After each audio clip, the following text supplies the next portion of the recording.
नमस्कार दोस्तों। एक गांव में एक बड़ा जमींदार रहता था। जमींदार का एक ही बेटा और बहू थे। बेटे को घूमने फिरने का शौक था, इसलिए वह दूसरे देश घूमने गया हुआ था। बहू गांव में ही रहती थी। जमींदार की बहू एक दिन पानी लेने के लिए दोपहरी के समय कुएं पर गई।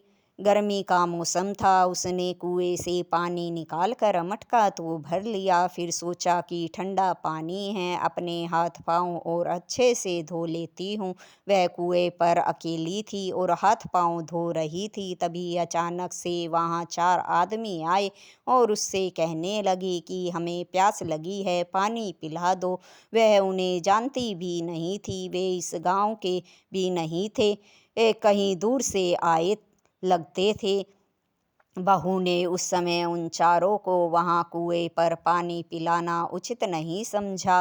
फिर वह सोचने लगी कि किसी को प्यासा भी नहीं रखना चाहिए। तब वह उनसे कहने लगी, मैं तुम्हें तभी पानी पिलाऊंगी जब तुम ये बताओगे कि तुम कौन हो। तब उनमें से एक ने कहा कि मैं एक राहगीर हूँ, मुझे प्यास लगी है, पानी पिला दो। बहू ने कहा कि संसार के दो राहगीरों को तो मैं जानती हूँ, तुम तीसरे कौन हो, पहले ये बताओ। इस बात का उत्तर वह नहीं दे पाया।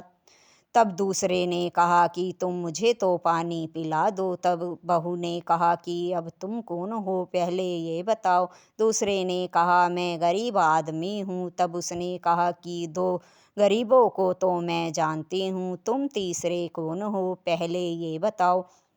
वह भी इस प्रश्न का उत्तर नहीं दे सका। तब तीसरे ने कहा, तुम मुझे तो पानी पिला ही दो। तब बहू ने कहा, अब तुम कौन हो, पहले ये बताओ। तीसरे ने कहा कि मैं अनपढ़ गवार हूँ। तब बहू ने कहा, दो अनपढ़ गवारों को तो मैं जानती हूँ, तुम तीसरे कौन हो, पहले ये बताओ।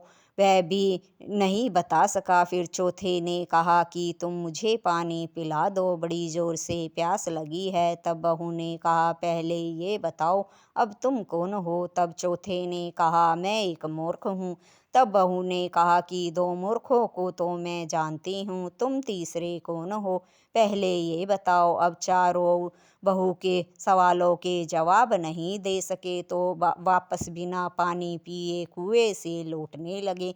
बहू ने सोचा कि ये राहगीर लगते हैं और किसी प्यासे को पानी पिलाना तो बड़े पुण्य का काम होता है। तब बहू ने उन चारों से कहा कि आप सुनिए, यहाँ से थोड़ी ही दूर पर मेरा घर है, आप लोग कृपया वहाँ चलिए, मैं आपको वहाँ पानी पिला दूंगी। चारों राहगीर उसके बताए रास्ते पर उसके घर की तरफ चल पड़े। इतनी ही देर में बहू ने पानी का मटका उठाया और उनसे पहले छोटे रास्ते से घर पहुंच गई। घर पहुंचकर उसने अपने कपड़े ठीक किए। इतनी ही देर में चारों राहगीर भी घर पहुंच गए।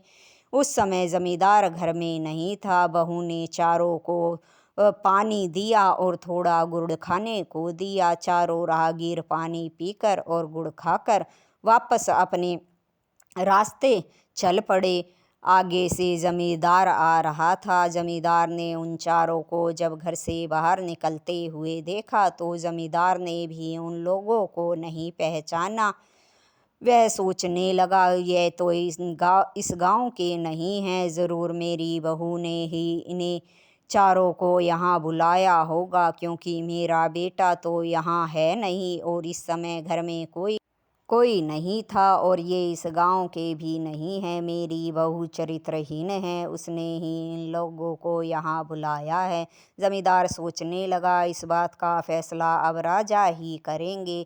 बिना कुछ सोचे समझे और बहू से बिना कुछ पूछे ही जमींदार राज दरबार पहुँच गया। बहू अपने घर के कामों में लगी थी। जमींदार ने राजा के पास पहुँचकर कहा कि महाराज, मेरी जो बेटा है वो घूमने दूसरे देश गया है और मेरी जो बहू है उसकी गैर हाजिरी में प्राय मर्दों को घर में बुलाती है जब कोई नहीं होता है। आज मैंने उसे रंगे हाथों पकड़ा है। मैंने 4 लोगों को घर से बाहर जाते हुए देखा है। राजा ने कहा, तुम क्या चाहते हो? तब जमींदार ने कहा कि महाराज, मैं न्याय चाहता हूँ।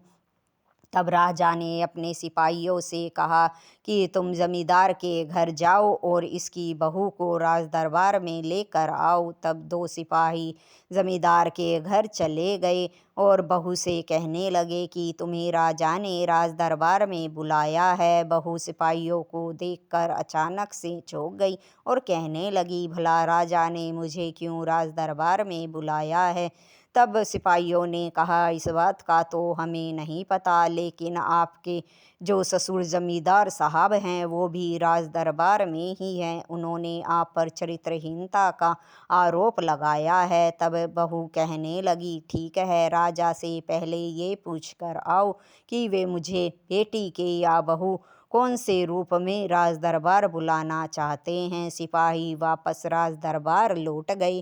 राजा को बात बताई। राजा ने कहा कि तुम बहू के रूप में उसे यहाँ राज दरबार लेकर आओ। जब सिपाही बहू को लेने गए तो वह बिना कुछ कहे उन सिपाहियों के साथ राज दरबार पहुँच गई। तब राजा ने कहा कि ये तुम्हारे ससुर जो जमींदार साहब हैं उन्होंने तुम पर चरित्रहीनता का आरोप लगाया है कि तुम उनके बेटे की गैर हाजिरी में प्राय मर्दों को घर में बुलाती हो। यह बात सुनकर वह राजा से कहने लगी कि महाराज, ऐसी कोई बात नहीं है। वे चारों राहगीर थे और कुएं पर पानी पीने के लिए मुझसे कह रहे थे। मैंने उन्हें कुएं पर पानी नहीं पिलाया और उन्हें घर बुलाकर पानी पिला दिया और पानी पीकर वे चारों चले गए। तब राजा ने कहा कि तुमने उन्हें कुएं पर ही पानी क्यों नहीं पिलाया? तब बहू ने कहा कि महाराज,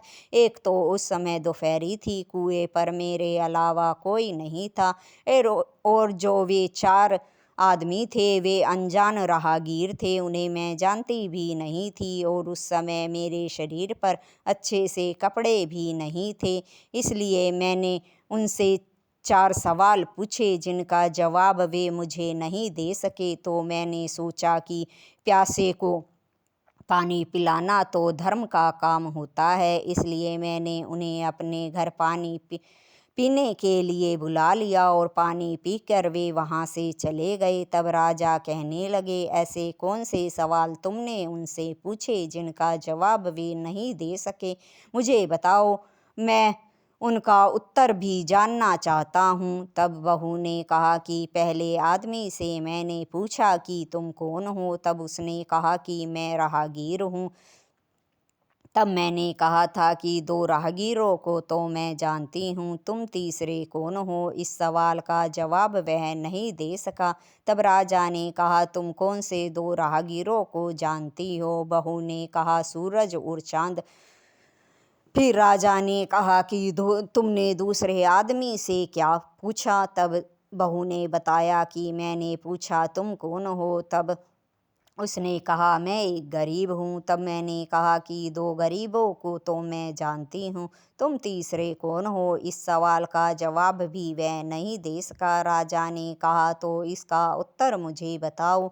तब बहू ने कहा कि महाराज, एक तो गाय और दूसरी स्त्री ही सबसे गरीब हैं। राजा ने कहा कि तुमने तीसरे से क्या पूछा? बहू ने बताया कि मैंने तीसरे से पूछा था, तुम कौन हो? तब उसने कहा था, मैं अनपढ़ गवार हूँ। तब मैंने उससे कहा था कि 2 अनपढ़ गवारों को तो मैं जानती हूँ, तुम तीसरे कौन हो? राजा ने कहा कि तुम 2 कौन से अनपढ़ गवारों को जानती हो? तब बहू ने बताया कि महाराज, भोजन और पानी 2 ऐसे अनपढ़ गवार है जो हर किसी के पीछे पीछे हो लेते हैं, गरीब हो या अमीर। राजा ने जब ये उत्तर जाना तो इसके बाद राजा कहने लगा, तुमने चौथे से क्या पूछा? तब बहू ने कहा कि महाराज, मैंने चौथे से पूछा कि तुम कौन हो? उसने कहा, मैं मूर्ख हूँ। तब मैंने कहा कि तुम कौन से मूर्ख हो। दो मूर्खों को तो मैं जानती हूँ, तीसरे तुम कौन हो। तब राजा ने कहा कि तुम कौन से दो मूर्खों को जानती हो। तब बहू ने अपने ससुर की तरफ देखते हुए कहा कि महाराज, एक तो मूर्ख ये हैं।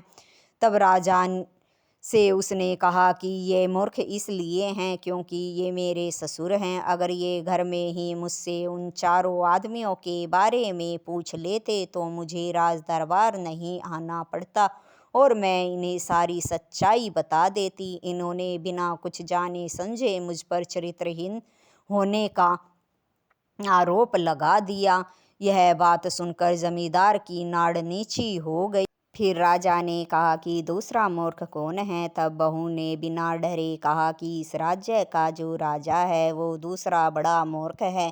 यह बात सुनकर राजा को गुस्सा आया। फिर बहू ने कहा कि आपको पता था कि दरबार में बहू के चरित्र का मामला आया है, फिर भी आपने मुझे दरबार में बहू के रूप में ही बुलाया और बिना अपराधी होते हुए भी मुझे दरबार के सभी लोगों के सामने शर्मिंदा होना पड़ा। राजा ने जब बहू की ये बात सुनी तो राजा ने जमींदार से कहा कि तुम्हारी बहू बहुत ही चतुर और समझदार है। राजा ने बहू की चतुराई के लिए उसे इनाम दिया। इसलिए कहते हैं कि किसी भी बात को जाने बिना किसी के ऊपर भी आरोप नहीं लगाना चाहिए। कहानी आपको अच्छी लगी हो तो लाइक, शेयर और सब्सक्राइब ज़रूर करें। धन्यवाद दोस्तों।